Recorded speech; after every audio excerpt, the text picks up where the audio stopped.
Imagine you are dying. You are 83 years old. You have 2 days left. You call your grandson to your bed.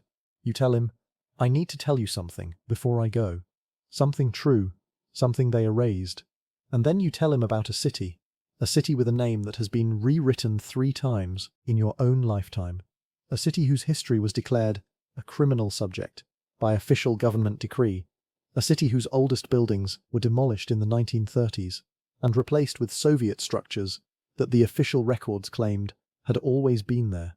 A city where the mosques were converted to stables, where the scholars were arrested, where the poets died in custody, where the alphabet was changed. Not once, not twice, but 3 times, specifically so that the children could not read what the grandparents wrote. This is not a legend.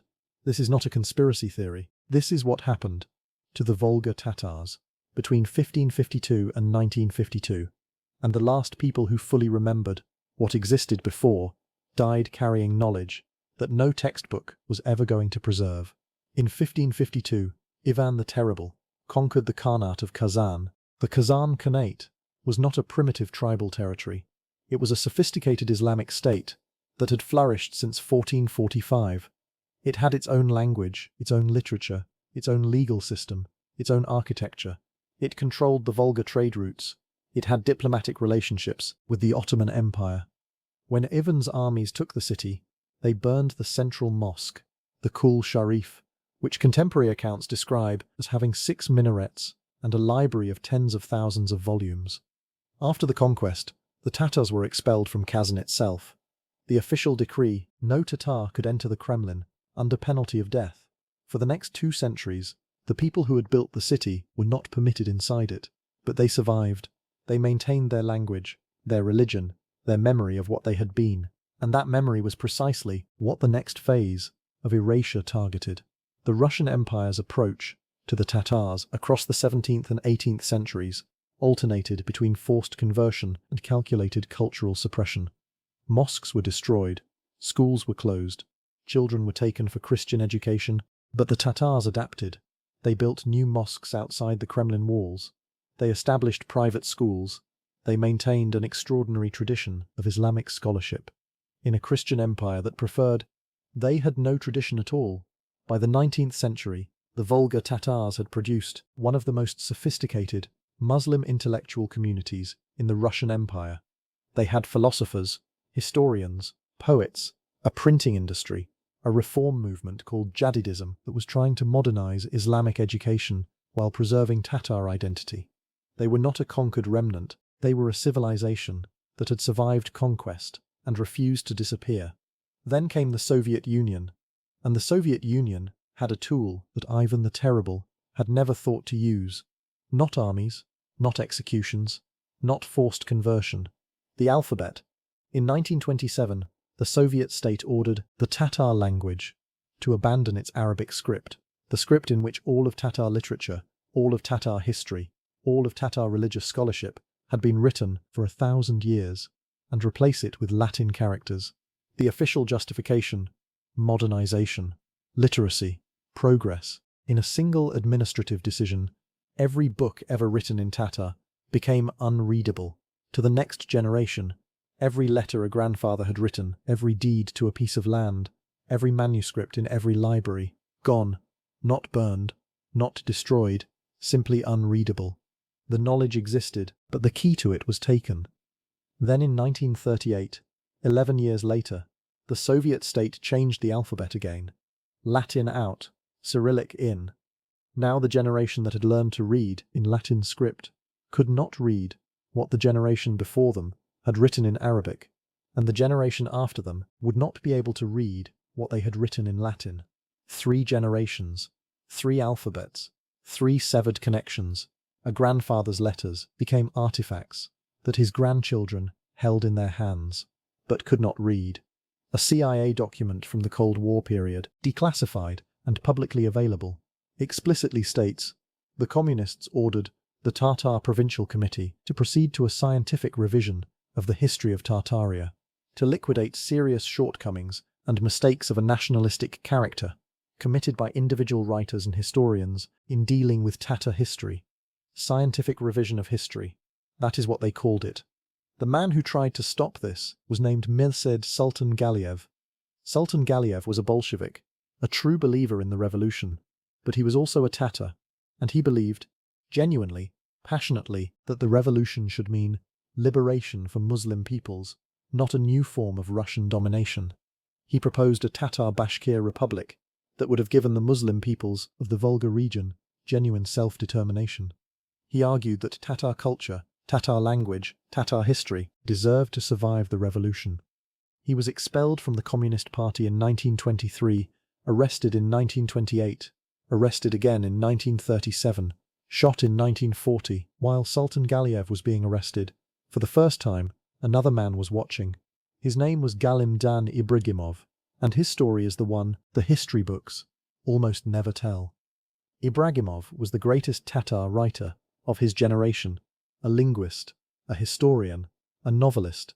He had documented Tatar folk culture, Tatar language structure, Tatar oral tradition, work that represented decades of collecting what would otherwise be lost. In 1927, the same year the first alphabet change began, Ibragimov published a work called The Tatars in the Past and Present.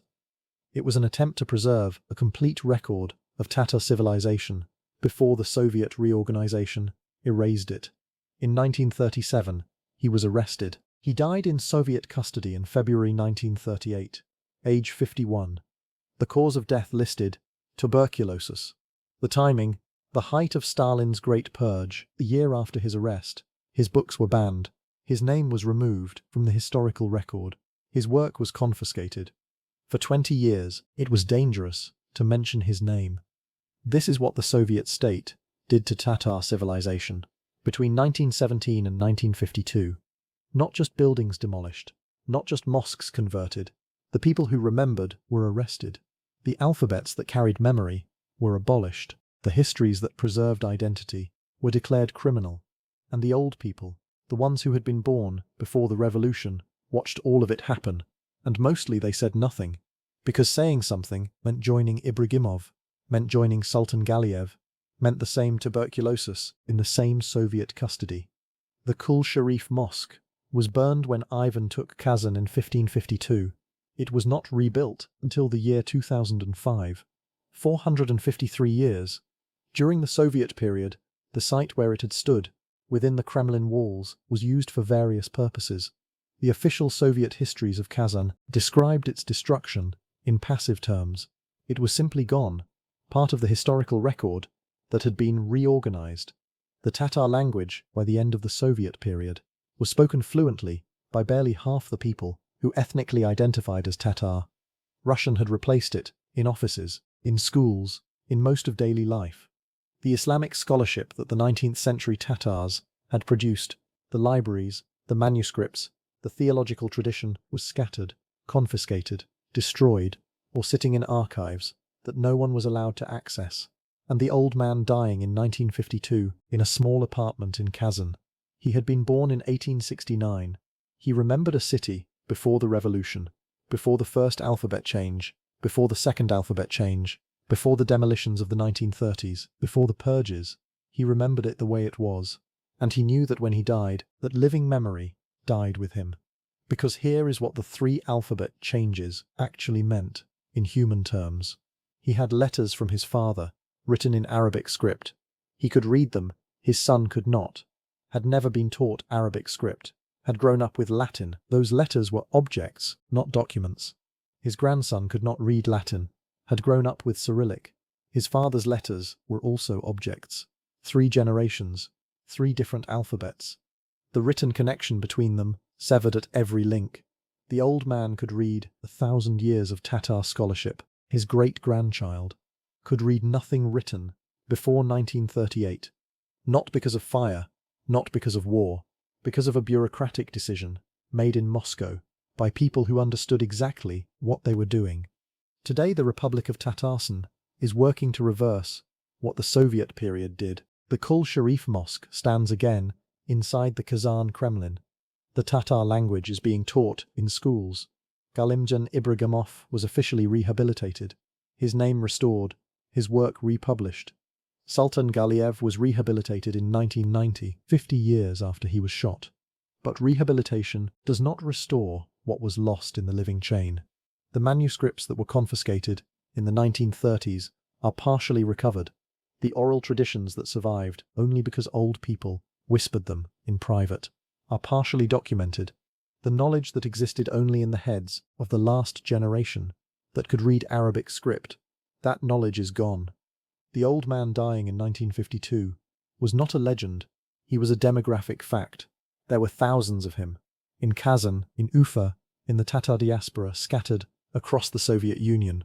Old people who had been born before everything changed, who remembered the city before the demolitions, who remembered the language before the alphabet changes, who remembered the scholars before the arrests, who remembered what it felt like to be part of a civilization that the state had decided should not remember itself. Most of them said nothing. The ones who said something had files opened on them, were watched, were sometimes arrested, so they sat with what they knew, and when they died, one by one, between 1940 and 1970, they took it with them. The Soviet state called it the scientific revision of history. What it actually was is something more specific. It was the deliberate engineering of cultural amnesia. Not forgetting, amnesia, the systematic removal of the mechanisms of memory, the alphabet, the scholars, the books, the buildings, the teachers, the names, so that the next generation would have nothing to remember with. Galimjan Ibragimov spent his life trying to document what was about to be erased. He was arrested before he could finish. His books were banned. His name was removed. He died in custody at 51. And for 20 years after his death, you could not say his name without attracting attention. The Kul Sharif mosque now rises above the Kazan Kremlin in turquoise and gold. It is beautiful, but it is a reconstruction. The original burned in 1552. The scholars who worked there, their names are mostly unknown. The manuscripts from the library, mostly gone. What stands is a monument to what was there, not the thing itself, somewhere between a grandfather who could read 1,000 years of his people's writing and a grandchild who cannot read a single letter of what he wrote. A civilization was deliberately made to forget itself. That is not history happening. That is history being done by specific people on specific dates with specific tools. An alphabet changed on this day, a scholar arrested on that day, a history declared criminal in a document that still exists in an archive in Moscow. The evidence is there. The CIA document is public. Ibragimov's rehabilitation file is public. The Soviet directive ordering the revision of Tatar history is documented. What is not public, what cannot be recovered, is what the old man knew when he called his grandson to his bed in 1952 and said, "I need to tell you something before I go. Something true, something they erased."